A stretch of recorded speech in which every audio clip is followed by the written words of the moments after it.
प्रार्थना सभा में नाथूराम गोडसे ने गोली मारकर उन्हें शहीद कर दिया, जिसकी उनकी मौत से सारा मुल्क मगमूम और उदास हो गया।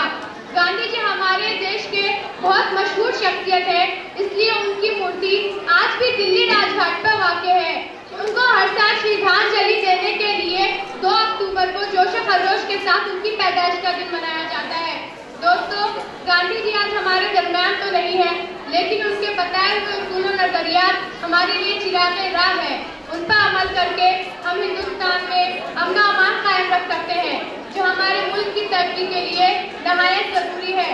मैं अपनी तकरीर एक छोटे से शेर पर खत्म करती हूँ।